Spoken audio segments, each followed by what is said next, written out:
This video will show you how to set up a 3D solution to porous media flow in an aquifer in axial symmetry in 3D using COMSOL. This builds on two other models that we did solving the same problem in 1D and 2D. So here's the model. We have two components in it already. We're going to add another component. The component 1 and 2 are 1D and 2D, so we're going to add a 3D component here, and that'll be our new model. And we're going to add some Darcy law physics. It's down here under fluid flow, porous media. So we'll add that. We're going to add a stationary study as well.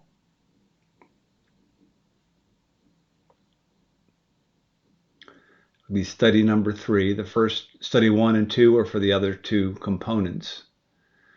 So I'm going to rename this component 3D time. The other two components I did not rename. They're just the default name. I'm going to use the same variables that I imported in the other two models. It's from a file. And the file will be in the homework on campus. Now the geometry is a cylinder with a radius of 1,000 meters and a thickness of 10, so it's a thin disc. And we're going to need to put a line segment along the axis of that cylinder. That'll be the well. And so it has a starting point. And don't enter these. There are a couple ways of doing this. And this one, you just need to specify the starting point at 0, 0, 0 and the end point at 0, 0, 10. So we build that, and you can see that you get something that just looks like a point right there. There's a point on the surface of the disk. And so I'm going to click a few buttons here and hide the top surface of the disk so we can see that line. So I'm going to select the boundary and press that button there, and that hides the top surface. So now you can see the side. This is the top surface is gone, so you can see the sides of the model, and there's the well. So we'll use that then as a boundary condition, but first of all we'll set up the fluid properties and the porous media properties, and these get these variables, and if you've seen the other two videos for 1D and 2D, they're the same setup that we used in those videos. So the boundary condition in the far field is 0 pressure, so we select the boundary. And there are 4 boundaries here, and I select one of them here, and that's going to cause a mistake. We really need to select all 4 of them, but I'll show you what happens when we only select one.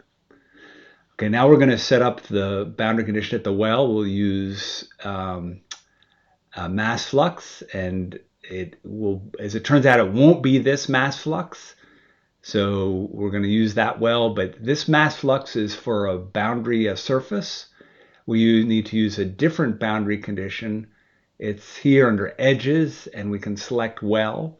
An edge is a line, and we're going to use this as a well boundary condition. We're going to specify the mass flow rate in mass per time. So we've specified the volumetric flow rate. It's called Q up at the top, and the density, and the product of the volumetric flow rate and the density is the mass flow rate. So we can go here and write Q times rho 1, and that's the mass flow rate. So that sets up the boundary conditions, and we'll use the default mesh here.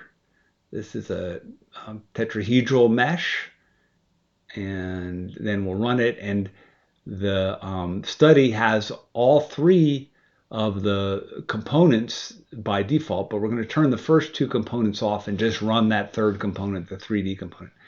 So there's the flow lines, and you see how it's got this kind of a strange pattern. That's because only one boundary condition was set up. And you can kind of see it down there at the bottom. That's the purple. But now we have to set up all 4 of those boundary conditions. This problem should be symmetric. So we should have flow lines that are radial.